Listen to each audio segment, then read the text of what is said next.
What up, troopers? It is your hosts, Chloe, and Well, what's happening, guys? welcome to the Five Affairs Com Chatter. So today we are going to be talking about the first two episodes of Ahsoka. It's finally here. I cannot wait to talk about this. I've been waiting a long time. Yes, So long. it's been a very long wait since the trailer release at Celebration, and then That was the start of my journey to this point. yes, Celebration to here. Mhm. Finally. we finally have seen the first two episodes, and we're going to break them down today. Yep. Cannot wait. There's plenty to talk about. We're going to be talking about our thoughts, theories, possibilities within the next couple of episodes, character progression, shall we say? And there is something after the episode breaks down that I'm going to point out because it's really bugged me that no one else has picked up on it. So I have to mention this. But as we always do, we start off with some news. I mean, this news is related to the Ahsoka show anyway. Yeah. So, yeah. Let's get in and start with Ahsoka series Funko Pops. Now, if you've seen the podcast from pretty early on, you know that I'm a Star Wars Funko fan. There's a couple on here that I actually quite like. Yeah. Now, I've got an Ahsoka. I've got Season 7 Clone Wars Ahsoka. So I'm probably not going to get her. But I got to be honest, like Marek, Chopper, and Hera, all three look quite cool. Even Sabine, to be honest. Yeah. I mean, Hugh Yang's cool, but then, like, I just think of him as, like, an alright character. And, yeah, it's not, like, one that I really want. But Chopper, Marek, and Hera, like, they look so good, don't they? Yeah. What do you think? Yeah, I really like them. I know you're not... They've done Hera really good. I think, in fairness, when you look at the, like, sort of likeness of them, like, even Sabine... Like, that looks like Natalie. Yeah. With, like, the eyebrows. It's so weird, isn't it? It's just a Funko, but you can be like, yeah, that is Natalie. Or, you know, with Hera, that looks a bit like Elizabeth. Yeah. So weird. But yeah, so that's the Funkos. Yeah. They also, now not as, so not Sabine, Ahsoka or Sabine, because we know about those two. But these are the leaked Ahsoka series, Black series figures that have just been leaked. So we've got Ezra from the Ahsoka. So he's got his lightsaber, got a blaster. We've got Morgan Elsbeth. Sorry. Got a HK-87 assassin droid that we see in the series. Yeah. Very cool. And Chopper's getting a re-release from the Rebels, which I think looks quite good, to be honest. Yeah. Looks pretty choppery. It does. It's funny how Sabine and Ezra both have the lightsabers. Yeah. Literally. Two of them. So if you don't have one of the lightsabers, don't worry, just get the other figure and you'll be fine. But yeah, so that is it for, shall we say, the figs. Yeah, I don't think there's any more news, is there? No, there's not much. Other than obviously the new show being released. Yep. I can't think anything else. No. Personal news, bought some more Lego. I got the Snow Trooper set this time. So I now have a Snow Trooper and a Snow Scout Trooper on my little Imperial lips. But yeah, I thought, why not? I'm going to buy it. So we are going to talk about Ahsoka. Yeah. We're going to try and do episode 1 and then sort of episode 2. So we're going to, keep to a theme of the show. We're not going to be like jumping. No. But, yeah. Would you like to start off or shall I? You can start. All right. So first thing that I'm going to get up for you guys to enjoy while I'm talking about this is the character likeness or how good done the sort of comparison between Clone Wars and Rebels and live action. Now, I think this is great. I think she is. A lot of fans will agree. Perfect casting, anyway. Yeah. You agree? Yeah, I think she's definitely just like Sabine. And she's got her sort of, as you can see in the show, she's got a sort of sassiness and Yeah. sort of rebellious nature, anyway. Yeah. But yeah, so to start us off, we are greeted, shall we say? Now, this was something I picked up on pretty quick. You've got all the helmets at the start of at the start of every episode in terms of like a Star Wars show. And this one, there was Vader, there was C-3PO or Protocol Droid. Then the third one, which initially I got a little bit too excited for, because I was like, that's Rex's helmet. That's Rex's helmet. I'm sure of it because of the bit at the bottom. But then pausing and looking at it and in detail, it's a phase 1 helmet. But it's a phase 1 clone trooper helmet. Yeah. Now, for me, it's got to be a nod to Rex in this show. Yeah. What do you think? Either Rex or like there's gonna be lots of clones in a flashback or something. Because obviously in the trailer we've heard Anakin's voice and there's been lots of rumours going around that Anakin's gonna be in it and there'll be flashbacks to the Clone Wars and stuff. So maybe the flashbacks to like phase 1 clones. Possibly. But yeah, no, I just think it's a really weird addition for the show because all the other helmets are connected to the show. So you got, obviously there's the Vader Anakin connection with Ahsoka. There's a Protocol Droid in episode 2. So there's that helmet. Then you've got the Clone Trooper helmet. Then you've got one of the new sort of HK-48 87 assassin droids. Then there's Huyang. Then there's like Marok. Then there's like a stormtrooper, and then Sabine. So for me, I just think that the Clone Trooper one's very like. Yeah, I think either Rex is gonna be in a flashback. Please. Or, yeah, just any kind of clone. But I mean, Rex was always very close to Ahsoka and Anakin, so I think if Anakin is coming back, it would be very easy for them to just have Rex in the background. Yep. Bring Tam Morrison back. Yep. And I'll mention it like a little bit later on, but there was a bit where I almost was like, are we going to get Rex all of a sudden? But then I'll get into that later. So for the first time in one of the new Disney shows, shall we say, one of the Star Wars shows, we get a crew of, and to be honest, I think it works for this show, definitely, so because all going up. And it's all in red. Yeah, it's all in red to sort of represent, I think, this dark time of I think so. The Star Wars galaxy, because also when you were saying about the helmets, sometimes it's red and blue, but in the first episode, all the writing and all the helmets, all red light. The Lucas thing at the start was red as well. So, which, I mean, it's kind of similar to the ending of season 7 of the Clone Wars, but a lot of those were based around it being Maul episodes, so the title credits were all red.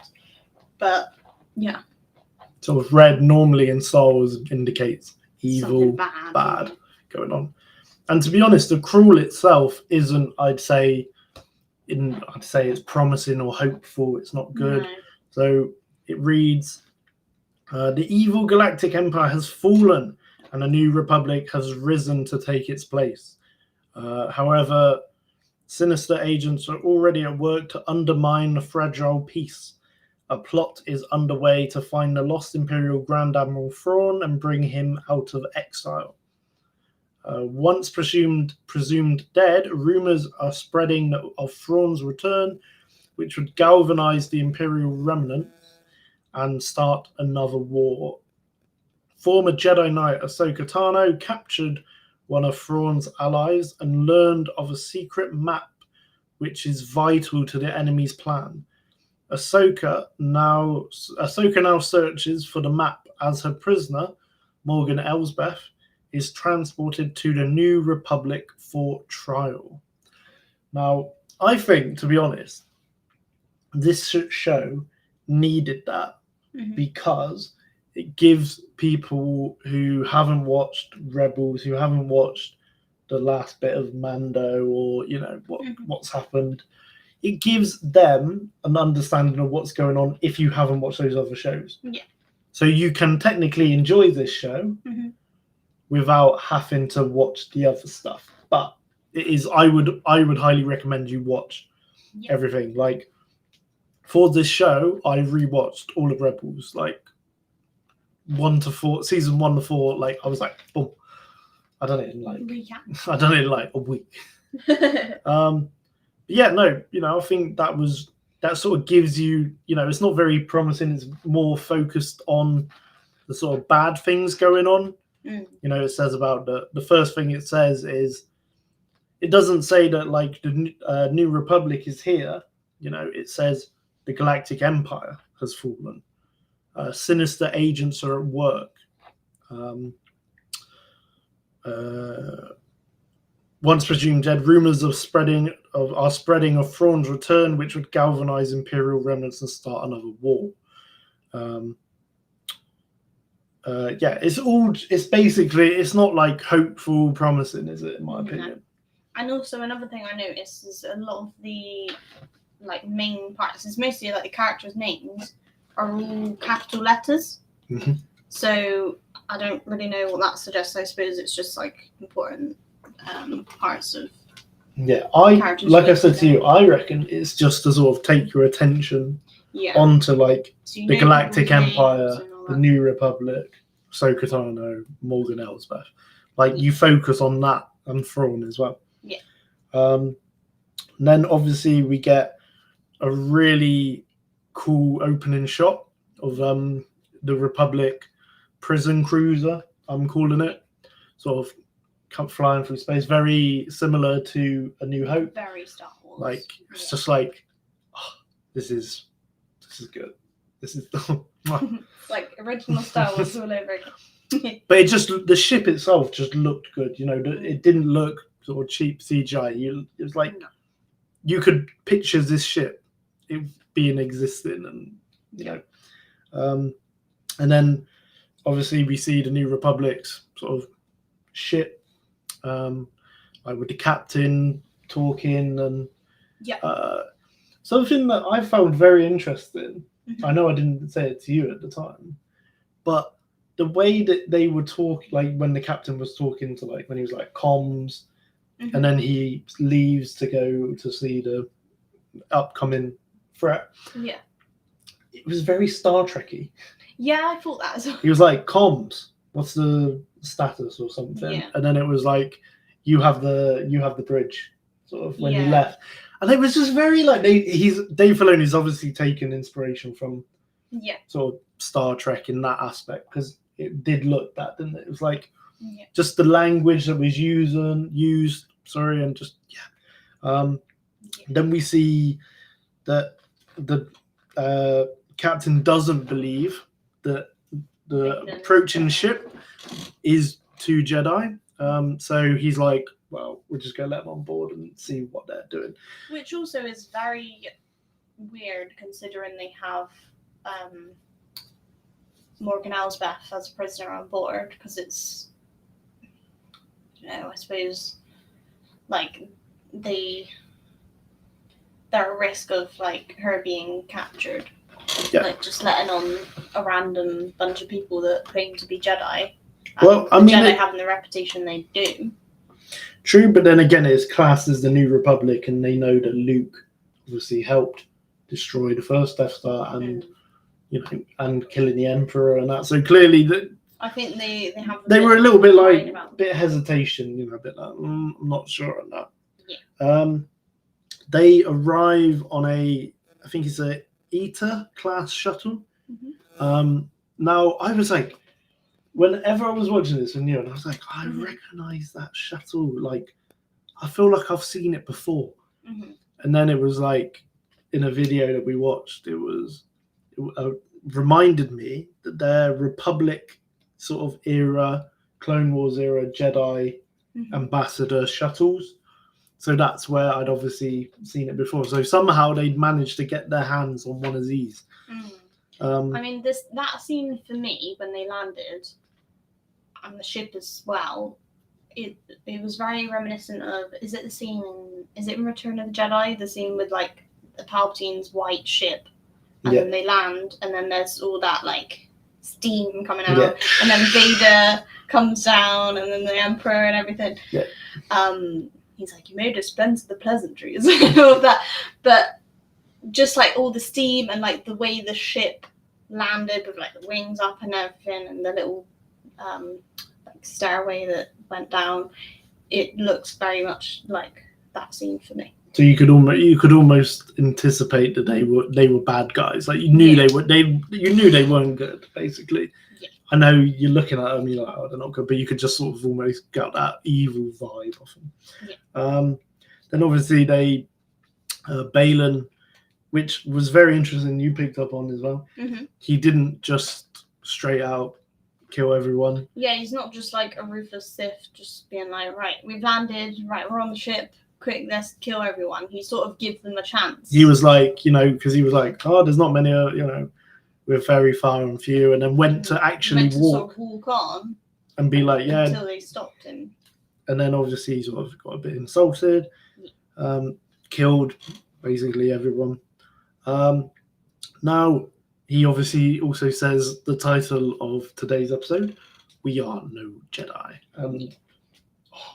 That line, Ray Stevenson, by the way, different class in this show. Rest in peace, because this guy has nailed this character of Balin. Like already, Balin is one of my favorite characters in the show, just because of how good he is. Yeah. So from what I saw from Balin when he was walking through the ship, his form was very stiff. Yeah. Very very stiff, and it's a form that we haven't seen. No. Because it wasn't like it was just very much like almost like droid precision. And I don't know if any of you listening know what form that was, but for me, I loved watching it. I loved seeing the whole, like, I just thought it was really good. And also you can see, like, all the rebels are shooting at him with their blasters, and their shots are coming right back at them, because he's, like, deflecting them. Like, they're bouncing back, and they're getting shot by their own fire. And then obviously we see that he's also very powerful in the Force. Then obviously he breaks Morgan out, which was expected. The New Republic is a joke. I know I've said this many times, but they're such a joke. We see obviously Ahsoka. She's on the planet, and we learn that these are Night Sister ruins, which I think is quite cool. But then when she goes into the actual like chamber, I said to you when we were watching, I was like, she's playing Jedi Fallen Order. Yeah, she's doing the puzzles. She's trying to get like a new outfit, like something like that. But it's quite cool to see. Obviously, it's interesting seeing her use like Force Echo. I know we see it in sort of episode 2, but Force Echo, like she's there and you can sort of see her, like, and there's almost like a bit of whispering that you can hear. Like she can hear situations that happen. Yeah, so she can. She wasn't there. Yeah. Also, you notice the scene where she goes down to the temple. She uses her lightsabers to spin around the floor, and then she drops down. But that's the technique she used in season 7 of Clone Wars. Yep, to get away from the clones, where she drops. She doesn't use she doesn't go down and do it. She drops it down with her lightsabers and then uses the Force And I think it's so cool as well seeing that in live action because it's like we've seen that and we're all like, this is so cool. Another thing that makes it more like Fallen Order as well, all the statue things in the wall and the map that she ends up finding, the sort of gold ball that has all the inscriptions and stuff is very reminiscent of like those balls in Zepho that you have to blow around. Using the Force. It's Jedi Fallen Order. I mean, I thought it was quite good. It was nice to see, it was quite nice to see. It was all a bit of that. And then obviously she comes up and there's that like really ominous looking HK droid. And I mean, it is like really ominous. It's just stood there like, it's one of those like horror movies where like if you look away, look back, it's like going to be like like you're just expecting it to move and it just doesn't, and then it just slowly comes closer. Stop right there. They are HK-48 assassin droids.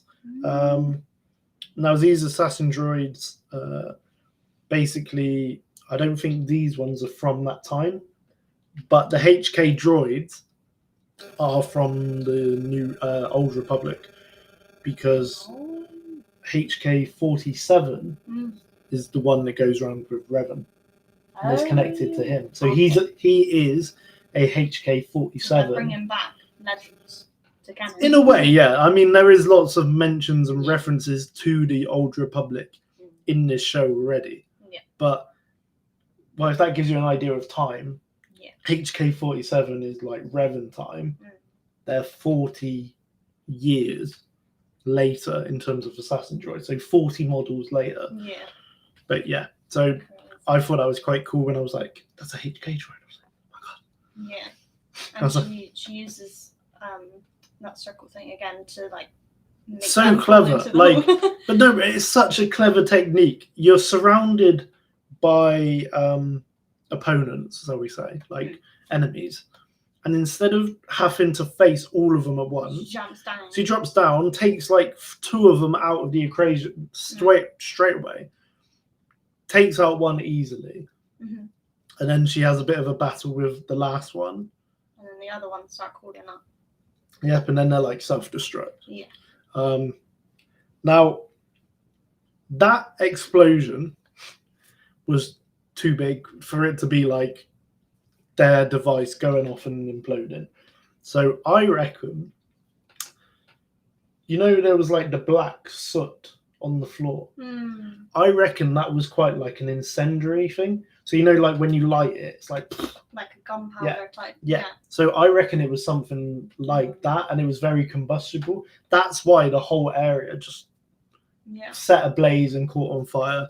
Because there's no way, No, I thought that was a bit too big for just those 2 droids. 2 or 3, We hear Hugh Yang for the first time, and we get to see him as well. And can I just say, he looks so good in live action. I thought they have done him perfectly. Now, like I was saying to you, if you told me, say last year, you're going to be doing an Ahsoka show, what characters would you like to sort of see come back as a recurring character? I would never in a million years have said Hugh Yang, but he makes sense. For what, it's a companion, it's a droid that Ahsoka knew really well with in the Clone Wars, went on a mission with. So I feel like she's clearly gone out and found him. Yeah, there's a reference later on in episode 2 when he says, it's episode 1 actually. Yeah. Later on in the episode when Sabine's talking to him and he says, "You'll be glad to know that I'm still 75% original parts." Yeah. Because he loses his legs in the old one, but it seems like his sort of head bit is being replaced with like a different color. Yeah. Because in the Clone Wars, it was like a brown, if I remember, but this one's like a light bluish. Yeah. But yeah. But I was saying to you, I really like how emotive his eyes are. Yeah. Because, they're mostly yellow circles, but then there's little bits of black that go down to make him look sad, or like They're like digitalized, aren't they? Like little LED screens, like Yeah. that sort of blink as well. like it just gives him so much more character and stuff rather than just like dead straight droid face. I also really want to know as well how they have brought him to live action. Yeah. Because I'm telling you now, I'm looking at him. He's definitely not CGI. No.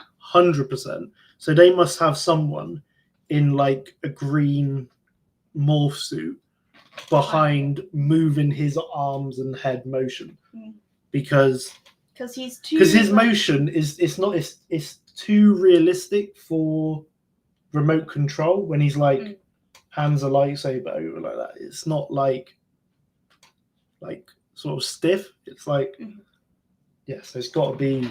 Yeah. But because he's too intricate to be a suit that someone's in, like C-3PO. yeah, definitely. Yeah, that just wouldn't happen. And then obviously we find out Ahsoka's code name, Fulcrum, for her ship, which I think was a nice little nod. You know, as her seat, you know, she was call signed Fulcrum during the rebellion. And then we see the obviously there's a ship next to the prison ship that's been basically incapacitated, which we learn is Home One. Does any of you know Home One? Do you remember it? You do. Well, I know you do. It was Admiral Akbar's capital ship in Return of the Jedi. So that massive cruiser where they plan the Death Star in that little meeting room, when he's leading the attack and he's like, it's a trap. That is Home One. Iconic Star Wars ship. Yes, exactly. Mon Calamari. Those old X-Wings flying around as well. I love it. I love to see that, because, you know, I love the old X-Wings. But it looks so good, doesn't it? Yeah. Very visually impressive. Like, and I'm glad that they've brought that one back, you know. Like, you could say, like, well, they could have just used anyone, but the fact that they've used that one sort of tells you something, doesn't it? Yeah. Then we get our first look at Hera. Now I only noticed this on like a second watching, but when Ahsoka's ship is actually like flying into the hangar, you can actually see clearly the ghost, like it's in the back. You can see it, and then you see it briefly as they walk past it. But I gotta take my hats off to Mary. She is like, some people I've seen videos of people already criticizing her portrayal of Hera, being like, oh, she's acting not like Hera would. I'm like, really? Like, have you seen her when she was dealing with that like sort of boss on the Corellia? I was like, what? Guys, I don't know what you guys. Some people just want to complain about Star Wars. Like some people will be like, oh, her head tails are wrong. All right, okay, sorry. Yeah. But no, I think she's done a great job, and yeah. And you pointed this out to me yesterday. I didn't realise that's Ewan McGregor's wife. Yes, it's his second wife. Yep. So, yeah. I mean, I'm pretty sure he's watching Rebels because, yeah, Sarah. Yeah. But no, I think just seeing the way that she's portrayed, especially in live action, I think she's done a good job. Yeah. You know, she sort of suits this general leader role. I said it to you as well. During the show, I wasn't expecting her to make... I was expecting her to be sort of like one of those reoccurring background characters. Yeah. Like, we'd see her there, greet thing, and then we wouldn't see her for like a couple of episodes, and then she'd be like, oh, everything good? Yeah. And then, okay, and then she's gone again. But no, she clearly seems to be a major character in it, you know, which is nice to see. Yeah. So she looks like she's wearing strapsals. Yes, you had to point that out. But no, yeah, I thought, you know, I think she portrayed her well. Then obviously we go to Lafal for our first time in live action. Yeah. I think, bear with me, I don't want to spoil it yet. So we go to Lafal and we see this guy. And as soon as I saw this guy, I was like, I bet that is Ryder. Mhm. And when I heard the voice as well, I was like, it's Ryder. So obviously, this is a guy, I can't remember his name. I should have looked that up. Basically, he's the guy who voiced Ryder in Rebels. And if you guys haven't seen Rebels, Ryder is he was like a senator, sort of leader on Lafal. Mhm. And then when the Empire sort of took over, he sort of helped Ezra's parents and knew them. But then he got taken by the Empire and was captured. And then after being freed by the Rebel crew, by the Spectre crew, he joined the rebellion on Lafal and helped him out. But yeah, so he then sort of became like the new leader, shall we say. And yeah, it's the same guy who voiced him is now playing the live action version of him. Who is it? I think his name's Clancy Brown. Clancy Brown, there you go. He's the guy that voices him. Yeah. He's in. I think that was nice to see. I was like, as soon as I saw him, I was like, that was cool. And then we find out as well, when Sabine doesn't turn up, we find this guy. Now, this is basically the only picture that I could find of him from the show, the bottom one. Mhm. So his name is, bear with me,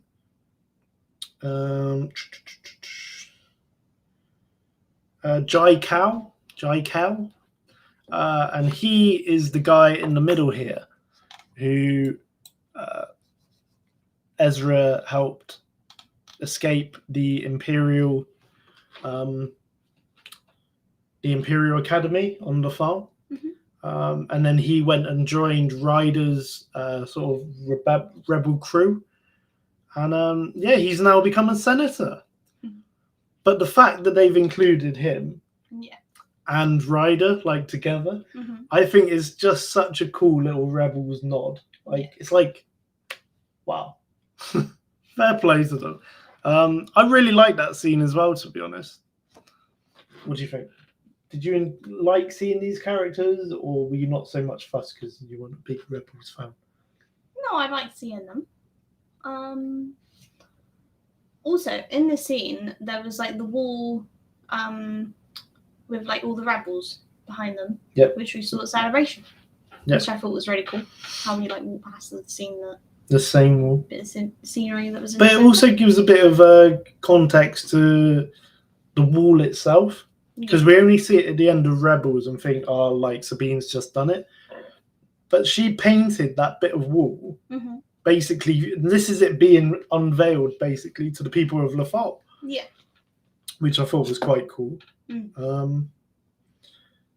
Yeah, like so cool. Like just the fact that they've added, no offense to this guy, but Jai Kel is almost a pointless character to include in Rebels. Yeah. Yet they've included him for Rebel fans, and I just think those two brilliant. Yeah, I think it's good when they give these characters a bit more screen time, because then you find out more about them and their journey and stuff. So yeah.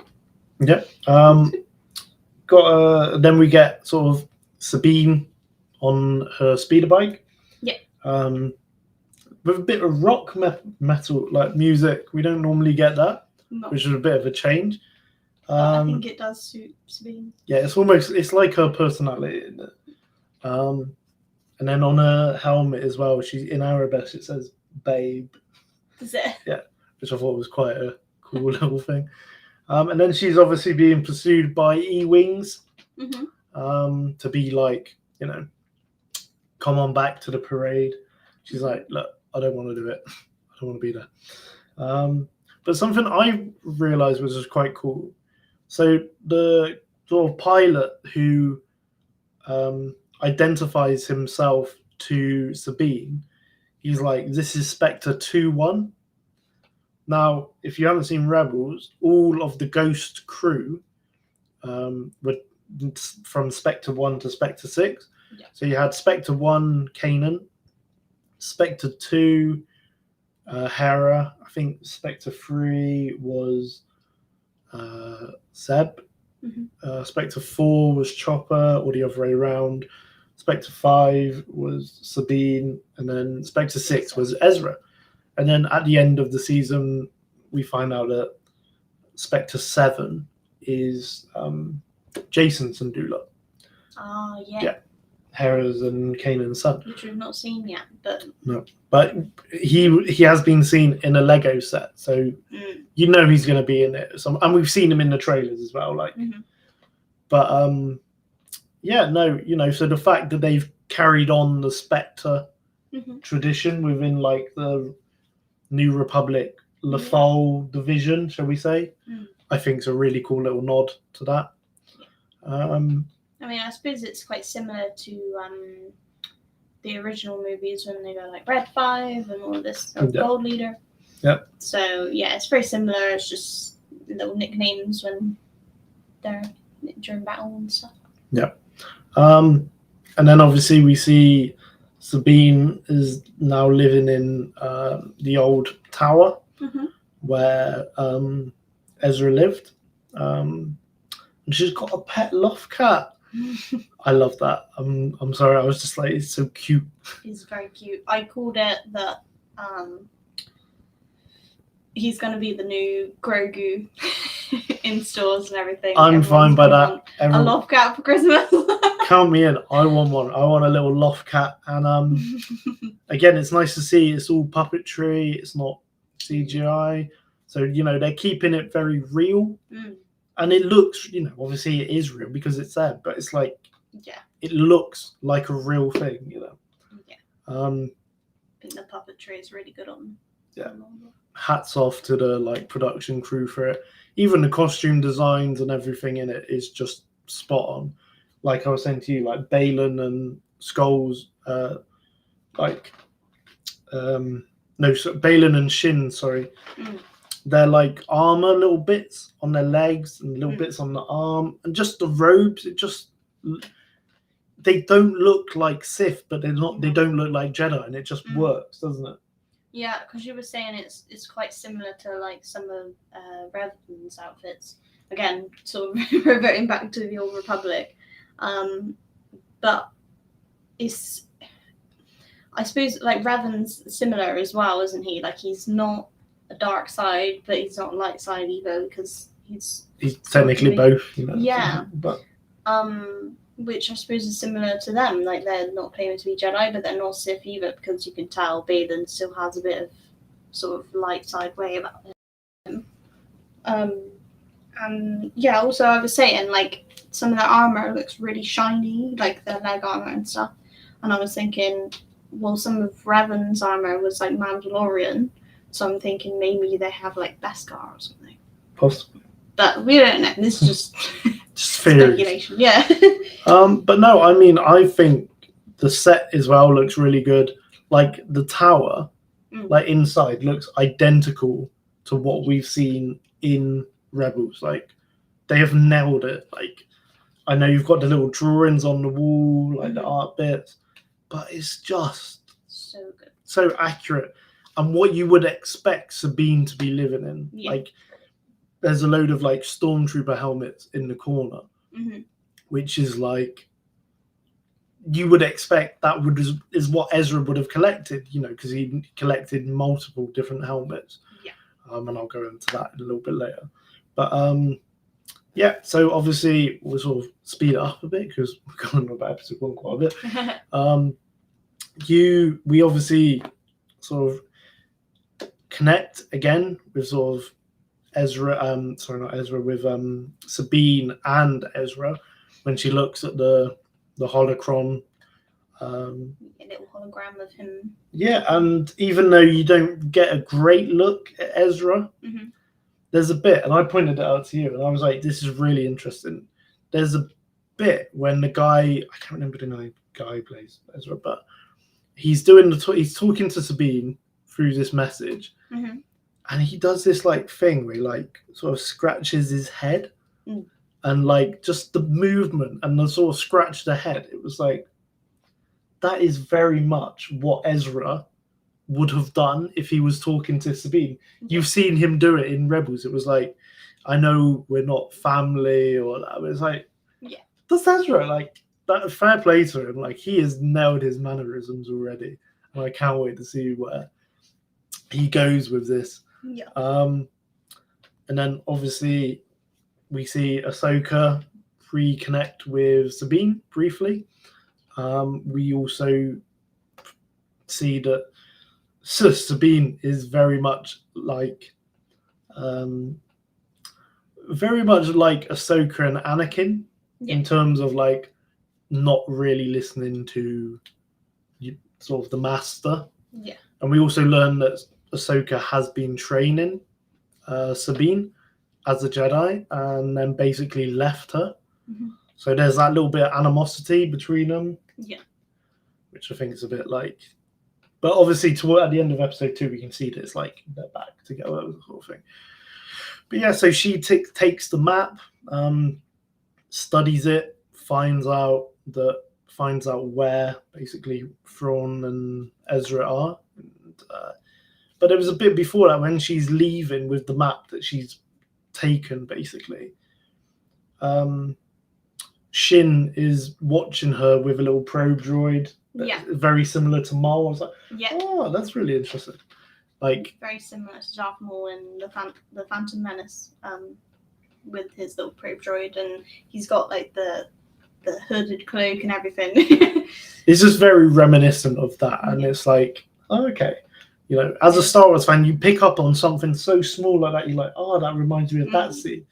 And then obviously, so we find out that Ezra and Kanan aren't actually in the Star Wars galaxy anymore. So we all thought they were going to be in the unknown regions. They're not. They've literally gone to another galaxy, you know, which I think is crazy, to be honest, but I think it's a great idea. I think it's brilliant. Then we get the HK droids come in and steal the map, and Sabine's very lucky to fight them off, or fight one of them off. But can I just say, like, small little detail that I said to you that people wouldn't pick up on, the droid and obviously took the map, destroyed both little handheld devices for the maps, and then shoots the computer.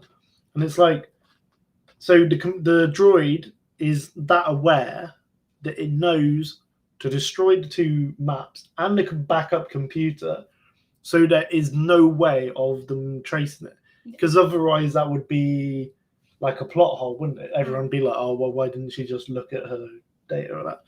But no, by doing that, gets rid of that completely. Brilliant little detail. Yeah, very clever droid. Yeah, well done, droid. Then we see her pick up Ezra's lightsaber, and it's like, oh, this is cool. Yeah. Then she goes down, and obviously she has a battle with Shin. And now a lot of people, I saw something earlier, and it wound me up a little bit. Someone did a video and said, another really bad choreographed. I can't even say. Choreographed. There we go.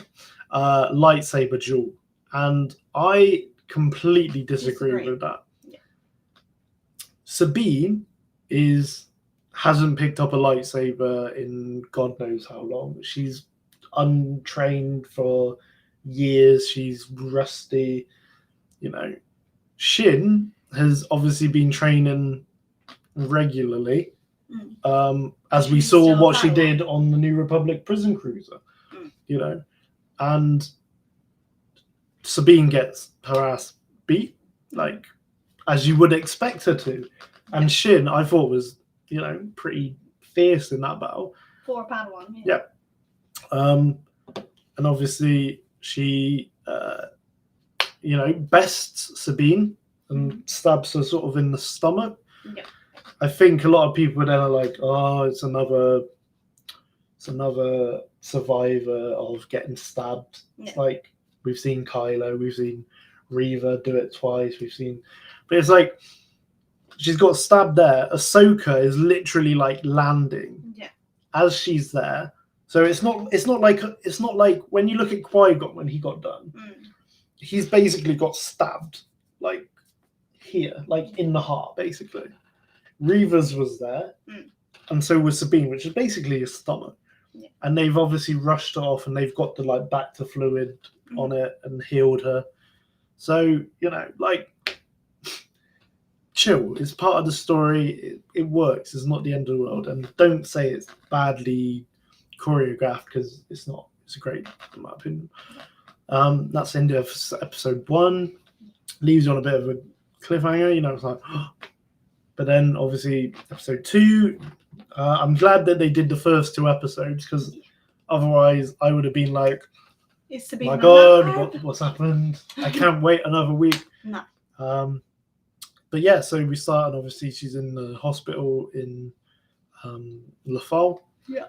And she's, that's obviously Ahsoka works out, finds out what's happened to her. And we get to see the droid. The medical droid. From Empire. Yeah. Can I say, I know it sounds weird, but I always feel like they're quite sad. Like when I see them in Empire and they're sort of Luke's talking to and he's like about leaving. And Luke's like, oh, I'm sure there's time for like the smaller modules to get on and that. And then he's like, take care, sir. It's just like, sort of like, oh, like he's quite sad. Like I quite like those medicals. Right? They even look quite sad though, don't they, in their face? But I saw a video once of like their mouthpiece is like a microphone. Yeah. So cool. It's, How they repurpose that. I mean, a lot of the Star Wars droids and other little props are, shall we say, different products used in different ways, and I think that's cool. But yeah, so we see Sabine's recovering. We see Ahsoka go back to the scene. Yep. She uses Force Echo again. Yep. So she sort of puts her hand to the floor, and you can hear the sort of whispers of the lightsabers, like. Yeah. So she's obviously picked up this Force ability, which is very cool in my opinion. And then she goes up to the top. To the tower. She sees that Sabine's been listening to the Ezra recording, but as you see her doing that, you can see the droid, the HK droid, coming down from the ceiling, which I think is brilliant. And then the cat hisses. It's like, and there's like, chops off the head. And then they take the head to Sabine. Yep. So yeah, she plugs it into her little data pad. To try and find out where the droid came from, and then she finds out it's Corellia, which we all know is from Solo, where Han Solo came from, and it's basically like a junkyard. So then Hera and Ahsoka go there, don't they? Yep. To try and find the assassin droids. But then we also find out as well that on the planet Cetos is basically where the map begins for Thrawn. Yeah. So we also learn as well in the first episode that Morgan is a Night Sister. Yeah. We all sort of had rumours that she was. I'm glad that they've confirmed it. Clothes and everything. And the greyish hair. Yeah. But yeah, so she uses this device, and then it sort of points the map. And very interestingly, it's identical to the World Between Worlds. Yeah. Of So all the circles. Yeah, it's a circle, but it's Purgle, the whales, instead of wolves. The wolves that Ezra goes through. Because it's the trail that the whales go. Yeah. Now, interestingly, she says that these ruins or this structure was built by an ancient species from outside of this galaxy. Mm. Now, there has been some speculation as to who built it. Like, are we going to get the Yulong? Is it the Yulong going to be made canon?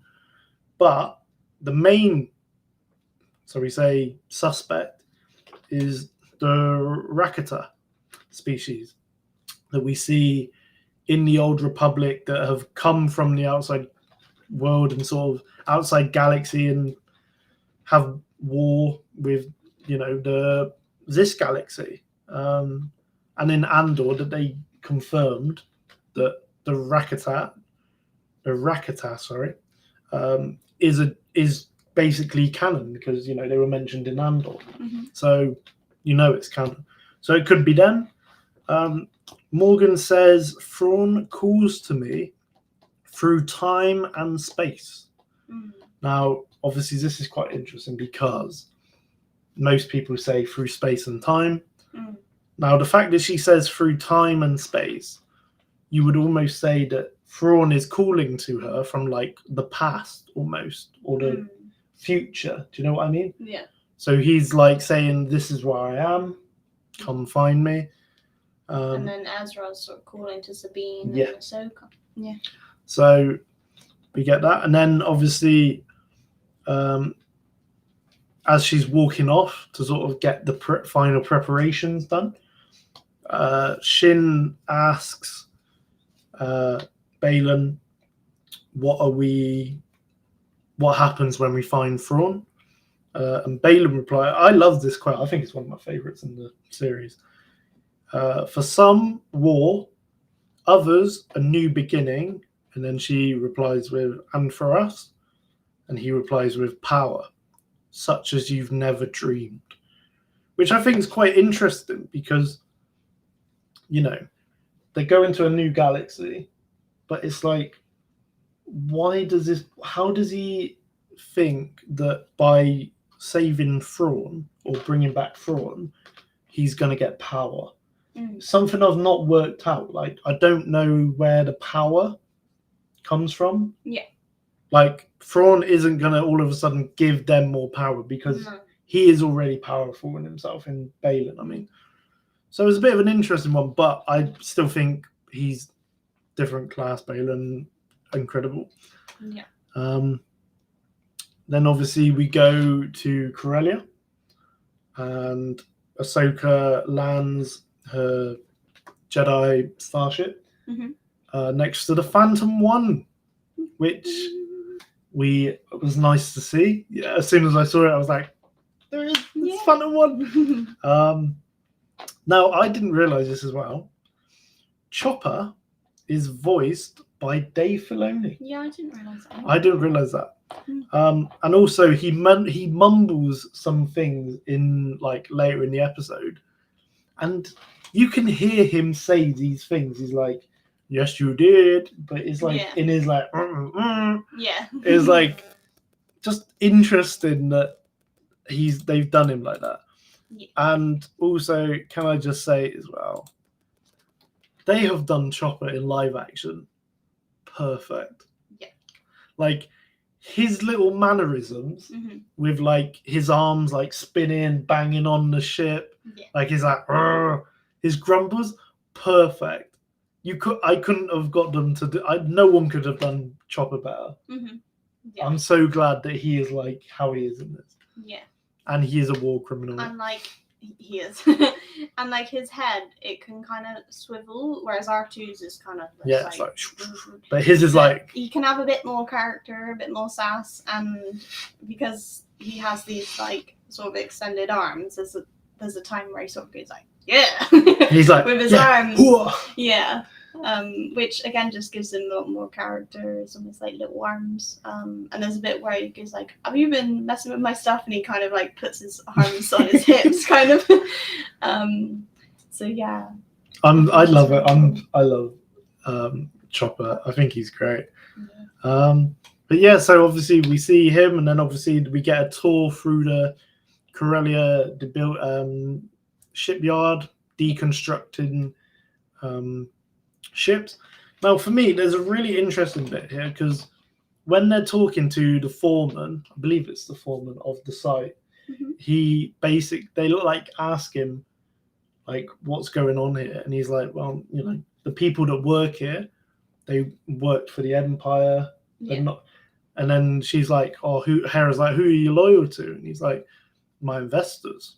He's like, I'm not loyal to the Empire, I'm not loyal to the Republic, I'm loyal to the people who pay me. And I think that's a really interesting nod to how the show has gone, to be honest. Do you know what I mean?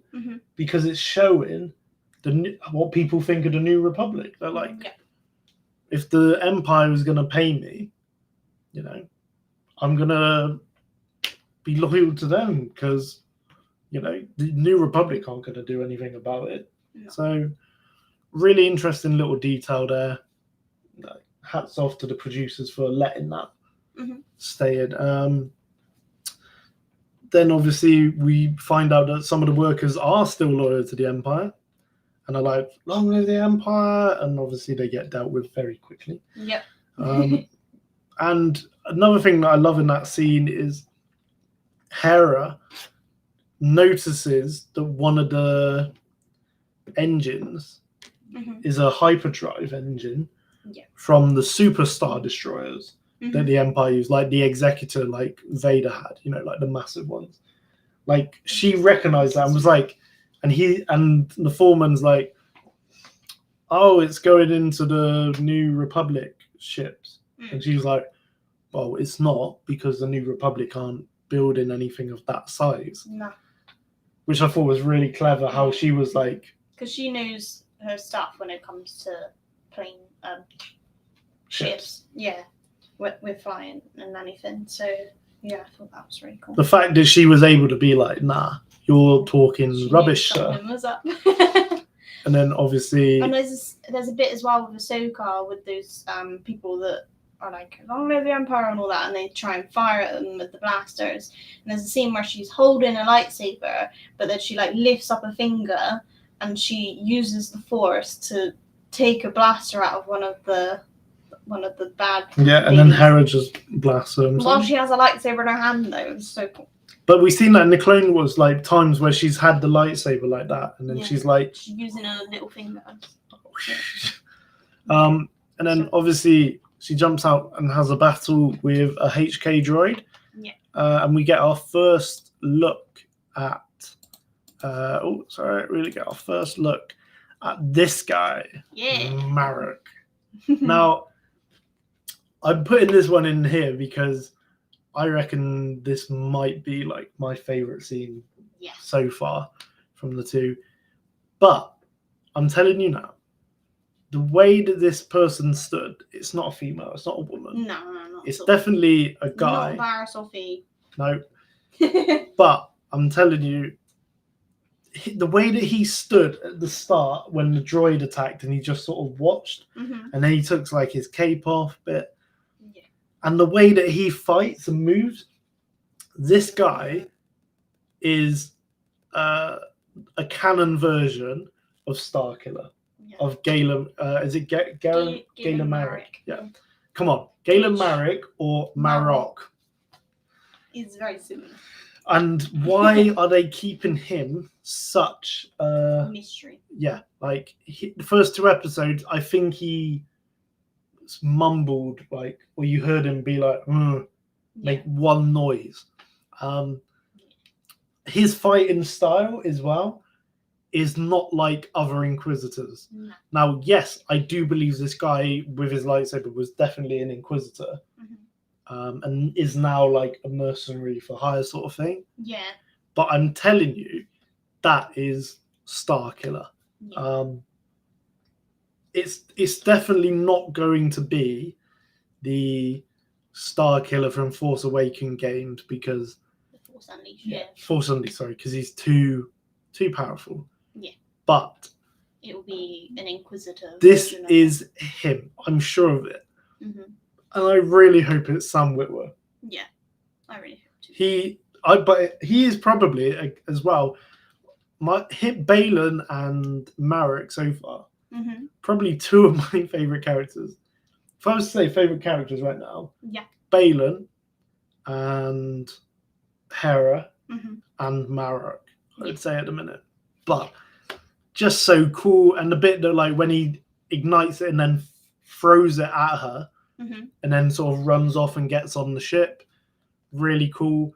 But for me, I think best little moment in Yeah. the series is when he jumps on the ship, calls it back with the Force, and without even like budging or like Looking back, doing anything, she Ahsoka just moves her shoulder to avoid it. And I was just like, oh, that is beautiful. And then obviously I saw a TikTok video earlier. There's a bit in the Clone Wars when there's like artillery fire at Anakin, and he just sort of does the same thing. It's just like, this is so cool to see. But I can't wait to see more of Marek, or should we say Galen Marek? I mean, everyone's been calling him an Inquisitor because of his lightsaber, but StarWars.com have pointed out he is not an Inquisitor. He is a mercenary for hire. But He I believe was an he used Inquisitor. to be an Inquisitor. Yeah. Yeah. Now, some people said he is the 8th brother because he's got a very similar math. No possible. I'm telling you now. He died then. He lost his lightsaber as well then. So he would have to have got like another Inquisitor's lightsaber. And even the helmet is different because the guy, 8th brother, had a bit like on the side. Yeah. I just reckon he's like this because it shows that his armor is Inquisitor with the obviously lightsaber. Mm-hmm. But by keeping his face covered as well, Mm-hmm. it will keep the secret and surprise to when it's like revealed who it is. Mm-hmm. But I'm telling you now, Sam Witwer. Sam Witwer in that one. I think also, like, I think we touched on this last episode, but it would be so cool to have almost like a canon version of Starkiller, who was Vader's apprentice, and Ahsoka being Anakin's apprentice. Coming together, yeah. 100%. That would be so cool, because both of them have been trained by Anakin at a different point in his life. And it would just different to see it, like interesting to see the different side of it. Yeah.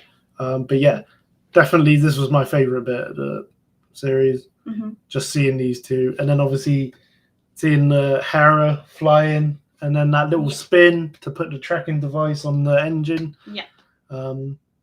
Which we then find out after this bit, which is the Eye of Zion. Is that right? Yeah.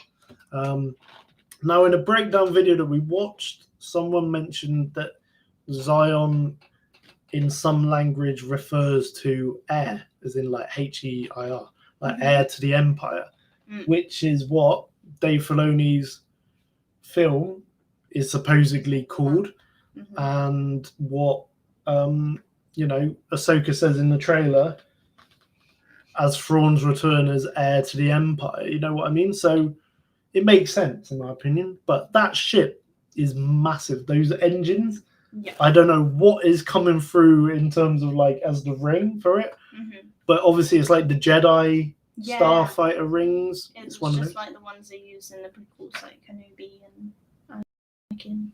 Yep. Big rings. Yep. No starfighters. Which is quite cool to see. But yeah, so also I thought I mentioned in the Old Republic, I think it's the Old Republic 2 game, there's a character called Darth Zion. Oh. So the Eye of Zion, Darth Zion, maybe it's a nod to the Old Republic again. Maybe it's a nod to him. Very much. Who knows? But yeah, then obviously we see a sort of hologram transmission, but not like we've ever seen before of Balin, Shin, and Marok, like talking to Morgan on the bridge of this ship. It's like sand, isn't it? It's like sand, and it's very detailed and clear. But what we do learn as well in this is we learn that Balin is very powerful in the Force. She says something about Ahsoka. Morgan says something about Ahsoka, and then he says, like, he sort of shuts his eyes, concentrates, and he goes, "Her presence in the Force is elusive, but her determination is vivid. She's coming. Mhm. Now, to me, that tells you, that this guy can feel people from miles away and can feel the force. Yeah. Might be a reason how he survived, being able to sort of feel where presents are and all that. But Yeah. I think for me, it shows again how powerful he is going to be.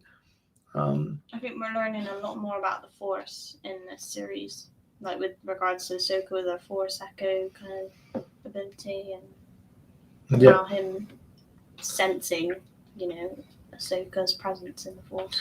And then another little bit another line, or not line, but like couple of lines that I love. Mm-hmm. He says, "To kill her, like break, will be a shame. There's so few Jedi left." And then Morgan is like, sentimental, like you're sentimental about doing it, and he's like, truth. And I think that tells more about the character again. Yeah. He doesn't want to kill her, basically, because he's not heartless. No, he has, he understands that he probably knew her, because I reckon he's about the same age as what Anakin was. Yeah. So I reckon he might have known her. Yeah. At some point, but the fact that he's like, to kill her will be a shame. It's not like, oh, I want to kill her, I want to end her. No. And then when she's like sentimental, he's like, truth. He's like, I'm telling you the truth. There are so few Jedi left that why should I have to kill her? You know. And then obviously we see Sabine after getting a bit of a talking to from Hu Yang. Yeah. Decides to be like, nope, I'm getting back in this fight. Yeah. Dons her Mandalorian armor again. Cuts her hair.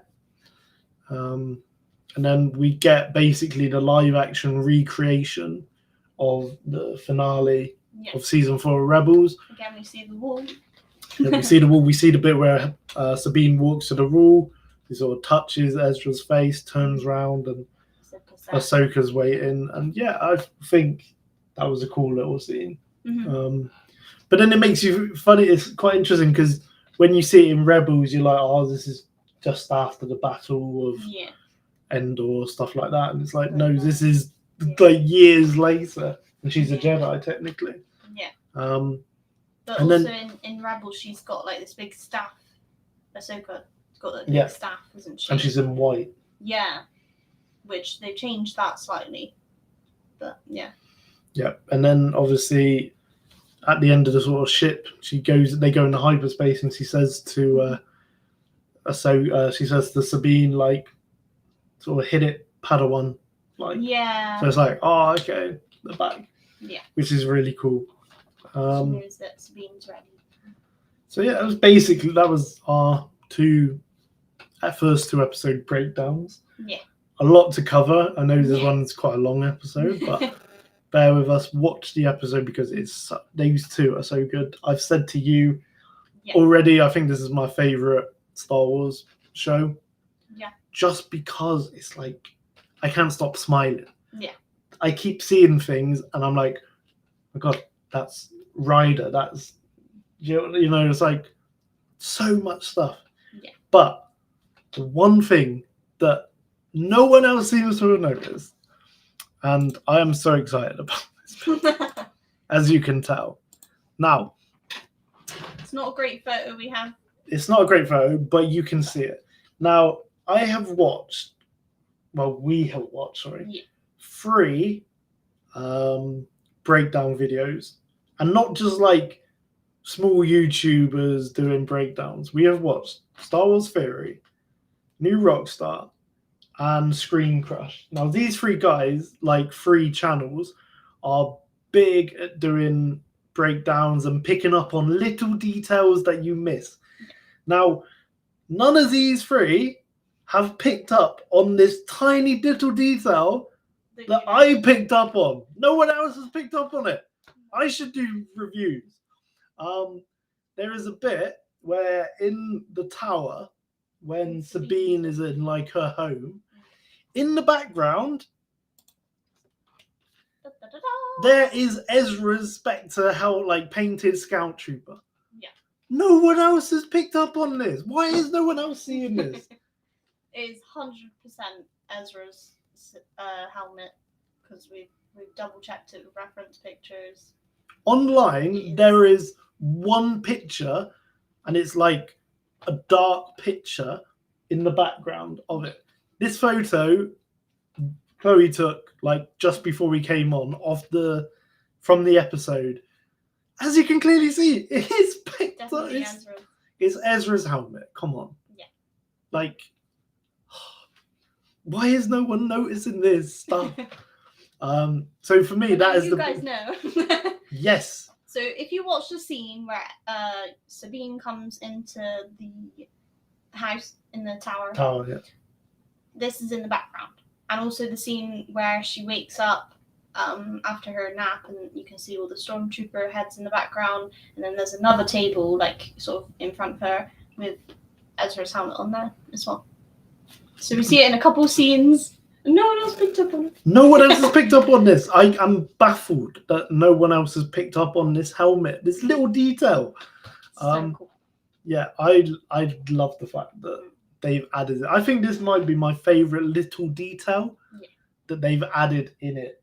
Yeah. Do you know what I mean? To connect the shows and all that.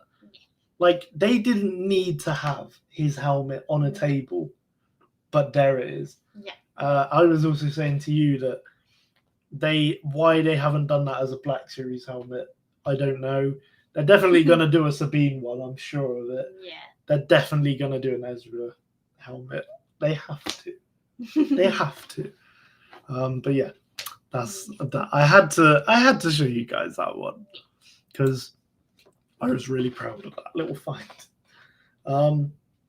But yeah, shall we quickly do Troopers of the Week and Meme of the Week? Yeah. Okay, so my Trooper of the Week is a guy goes by the name of Canvas. Something a little bit different this time. So it's not for me, it's not cosplayers or that. But basically the guy comes in and comes in his room. He's like, what if Jewel of the Fates had a trap beat on it? And then obviously he makes it, and it is very cool. It has little Vader, Palpatine moments in it as well. 100%. I think it's great. I'm gonna download this one. Get me hyped on the night. But yeah, so something a little bit different from me. So Canvas with a $sign as the S. Go check him out. Okay. So my Trooper of the Week is someone called Sinteltex. She paints digital art, I'm guessing on a tablet or something. And she paints characters that look like the art style of Clone Wars. So that one I just showed was Mandalorian. She's done Anakin. She's done Boba Fett, which looks very much like Rex. But he has the Sarlacc damage to his face. And then she's recently done all three characters of the Ahsoka. So Ahsoka, Sabine, and Hera in the style of Clone Wars, which I think was pretty cool. That's really cool. So yeah. Well, there's our Troopers of the Week for you. Yes. We have Meme of the Week. Meme of the Week. This one is from Chloe. Chloe picked this one. I was like, wow, we need to do an Ahsoka meme to honor the first two episodes of the series. So we found this one. It's Ahsoka. I think it's a screenshot of when Rosario's getting her makeup done, and she looks at her phone for a second, and there's the screenshot of Ahsoka looking at her phone essentially, and then it says the writing above it says Ahsoka during the Battle of Scarif, Battle of Yavin, Battle of Hoth, and the Battle of Endor. So she's just watching TikToks on her phone, catching up on all the drama that's happened. Yeah, and she's watching it oh my god, what's going on here? Yeah. there wasn't actually any memes of the first 2 episodes. No. Like, we looked, there wasn't a single Ahsoka first series meme, our first episode meme. Crazy, isn't it? Mm-hmm. But yeah, that's our meme of the week. I like that one. That was a good little pick. So yeah, just before we finish, got 2 more little bits to say. Yeah. This one is just more of a little shout out to one of our former guests and a friend of the podcast. You guys remember Clone Trooper Cam? He has leveled up. He's got a promotion, and he is now Arc Trooper Cam. So he has added to his Clone Trooper cosplay. So he's now got the pauldron and the like sort of little bit of skirt bits. It looks great. I'm gonna send him a little message after this, be like, give you a little shout out. Love to see it.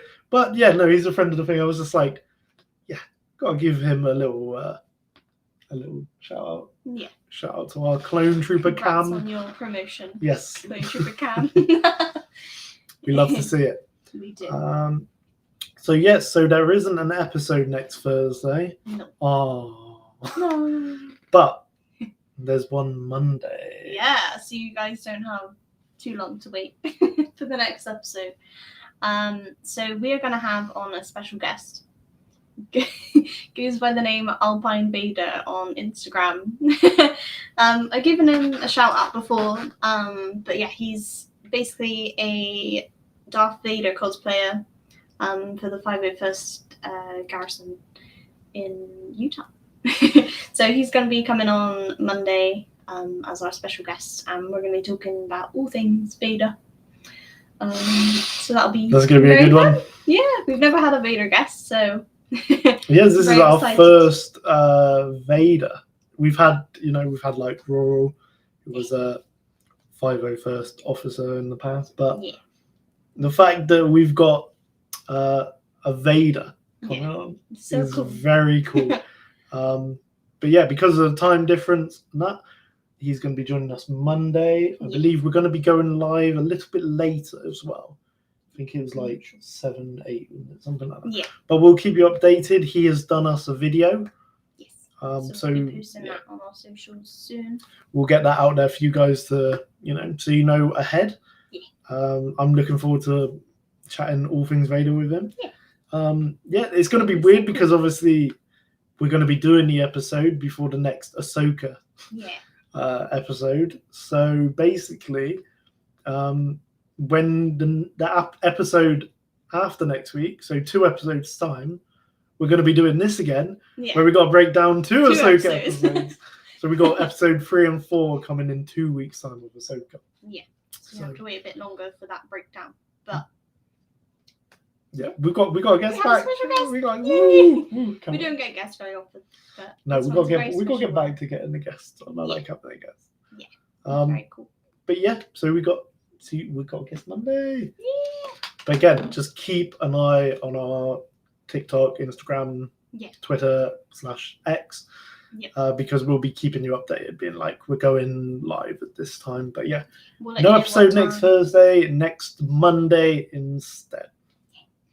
So yeah, it's gonna be good. So excited.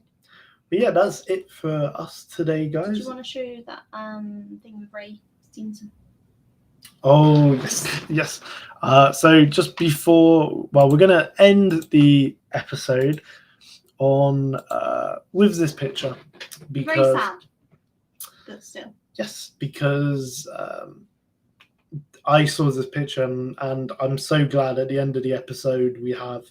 For our friend Ray, because it's really sad that he's not here, and it's still weird that he's not. Like, I believe he passed, I think it was like just over or just under a month after Celebration. It was really short. And I saw him at Celebration, like I was like in the stage crowd when he came out onto the stage with Lars Mikkelsen, and I think he is already the highlight, if not the highlight, Super sure. of the Ahsoka show at the minute. And just so I'm gonna end it with this picture here for you guys. You know, may the force be with you, Ray. Thank you. Stevenson. Thank you for your amazing work. Yes, and for the Clone Wars and work that you did with, Gar Saxon and that. Yeah, but that's very cool. You will always be remembered from me as being Balin. Like one of my favorite characters. If I can get a Funko as you, I will. I hope they do. That would be so good. But or like a Black Series of him. Yes, yes. But I'm definitely might get the Lego one of them because I love it. I think he's cool. But yeah, so this is it from me.